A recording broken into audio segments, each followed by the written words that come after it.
হাসিনা পতনের ৮ মাস পর প্রথমবারের মতো সরাসরি বৈঠক করেন ভারতের প্রধানমন্ত্রী নরেন্দ্র মোদী ও বাংলাদেশের অন্তর্বর্তী সরকারের প্রধান উপদেষ্টা ড মোহাম্মদ ইউনূস।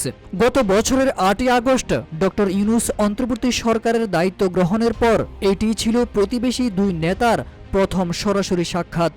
বৈঠকটি এমন এক সময় হলো যখন দুই দেশের মধ্যে সম্পর্ক দ্রুতই খারাপের দিকে যাচ্ছিল। বৈঠকে উভয় পক্ষই তাদের মূল উদ্বেগ প্রকাশ করেছে। মোদি অভিযোগ করেন বাংলাদেশে সংখ্যালঘু সম্প্রদায়ের উপর আক্রমণ হচ্ছে, আর ড ইউনূস ফের হাসিনার প্রত্যার্পণের দাবি তোলেন।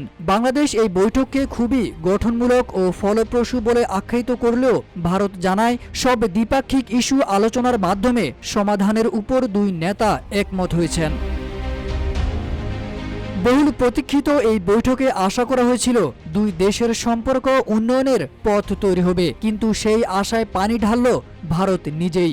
ব্যাংককে বৈঠকের ঠিক ৩ দিন পর ভারত ঘোষণা করে ২০২০ সালে বাংলাদেশকে দেওয়া ট্রান্সশিপমেন্ট সুবিধা বাতিল করা হচ্ছে। এই সুবিধার ফলে বাংলাদেশ তার রপ্তানি পণ্য তৃতীয় দেশে পাঠাতে ভারতের স্থলবন্দর, বিমানবন্দর এবং সমুদ্র বন্দর ব্যবহার করত। ভারতের এমন সিদ্ধান্তের সঙ্গে সঙ্গেই যুক্তরাষ্ট্র থেকে ঘোষণা আসে বাংলাদেশ থেকে আমদানি পণ্যে ৩৭% পাল্টা শুল্ক বসানো হবে।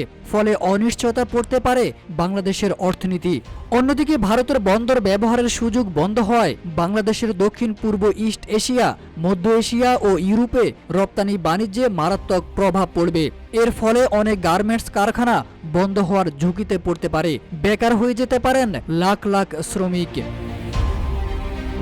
এদিকে ড ইউনূস মার্চের শেষ সপ্তাহে চীন সফরে বলেছিলেন, ভারতের উত্তর পূর্বাঞ্চলে কোনো সমুদ্রপথ নেই, আমরাই এই অঞ্চলের একমাত্র সমুদ্র রক্ষক। এতে বিশাল সম্ভাবনা রয়েছে চীনা অর্থনীতির বিস্তারে। তার এই বক্তব্য দিল্লিকে স্পষ্ট বার্তা দেয়, যা ভারতের চরম মাথা ব্যথার কারণ হয়ে দাঁড়ায়। এমন অবস্থানে দাঁড়িয়ে চীনের সঙ্গে অর্থনৈতিক সহযোগিতার বার্তা ছিল ভারতের নিরাপত্তা উদ্বেগে আঘাত করার মতো। চীনপন্থী এই অবস্থান হয়তো ড ইউনূসকে তাৎক্ষণিক কূটনৈতিক সুবিধা এনে দেয়, কিন্তু ইউনূসের চীন সফরের কূটনৈতিক চাপেই নরেন্দ্র মোদী বৈঠকে বসতে বাধ্য হন।